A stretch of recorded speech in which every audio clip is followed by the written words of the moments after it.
Quel climatiseur acheter?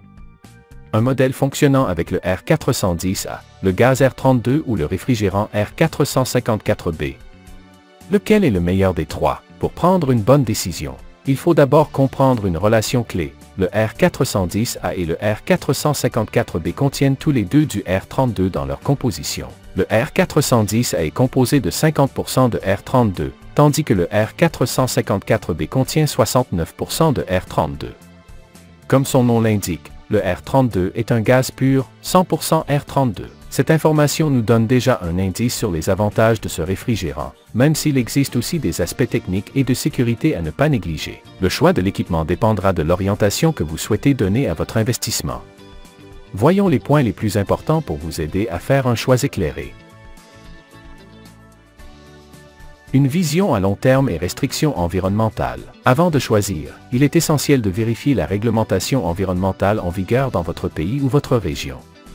Cela vous évitera de devoir remplacer votre équipement dans quelques années à cause de restrictions sur certains réfrigérants. Si votre projet est ambitieux, par exemple l'installation de plusieurs unités dans un bâtiment commercial ou institutionnel, il est recommandé de choisir des technologies à vision durable. Dans ce contexte, le R32 et le R454B sont des options plus durables, conformes aux normes environnementales les plus récentes. Ces substances ont un potentiel de réchauffement global inférieur à celui du R410A, ce qui les rend compatibles avec des standards comme l'amendement de Kigali ou les règlements de l'Union européenne qui limitent déjà activement l'utilisation du R410A. 2. Sécurité. Du point de vue de la sécurité, les trois gaz peuvent être utilisés de manière sûre s'ils sont manipulés correctement. Toutefois, il existe une différence clé. Le R410A n'est pas inflammable. En revanche, le R32 et le R454B sont légèrement inflammables, classés à 2L. Cela signifie que dans des installations où la sécurité est prioritaire, comme les logements ou les espaces fermés, le R410A peut sembler être l'option la plus conservatrice. Si vous hésitez entre le R32 et le R454B, sachez que ce dernier génère moins de chaleur dans les parties critiques du système grâce à sa température de refoulement plus basse. Cette différence peut offrir un léger avantage thermique. Dans tous les cas, si le système est bien installé, avec une bonne position de l'unité extérieure, un vide correct avec jauge à vide et sans fuite, les risques liés à l'usage du R32 ou du R454B sont réduits au minimum. Dans les petits espaces ou ceux mal ventilés, comme les appartements sans bonne circulation d'air, il faut être particulièrement vigilant avec les gaz inflammables, même si leur niveau d'inflammabilité est faible. Il est également conseillé d'éviter d'installer l'unité extérieure des systèmes R32 ou R454B dans des zones semi-fermées ou avec une mauvaise ventilation naturelle.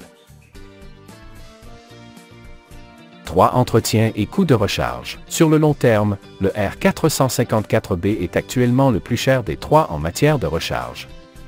Ensuite vient le R32, tandis que le R410A reste le plus économique et le plus courant sur le marché. Mais il existe un détail technique très important. Le R32 étant un gaz pur, il permet de recharger le système sans altérer sa composition d'origine.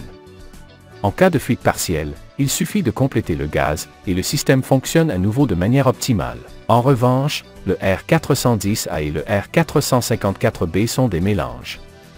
En cas de fuite partielle et de recharge sans vidange complète, le ratio de mélange change, ce qui peut nuire aux performances de l'équipement. 4. Disponibilité sur le marché. Tous les réfrigérants ne sont pas disponibles partout. Le R410A reste le plus facile à trouver, suivi du R32. Le R454B, étant plus récent, peut ne pas encore être disponible dans tous les pays, ce qui pourrait entraîner des retards ou des difficultés pour les réparations. 5. Quantité de gaz requise. En termes d'efficacité de charge, les systèmes utilisant du R32 nécessitent une plus petite quantité de réfrigérant que ceux utilisant le R410A. Le R454B demande également moins de charge que le R410A, bien qu'il en faille légèrement plus que pour le R32. 6. Consommation d'énergie. C'est l'un des points qui intéresse le plus l'utilisateur final. En général, les systèmes au R32 consomment moins d'électricité, ce qui se traduit par des économies sur la facture énergétique. Ensuite vient le R454B, et enfin le R410A, qui est moins efficace en comparaison. C'est le prix de l'équipement. Concernant le prix d'achat, les systèmes OR410A sont généralement les moins chers. Ceux OR32 se situent en milieu de gamme, et les systèmes OR454B sont souvent les plus coûteux car destinés à des marchés professionnels ou spécialisés.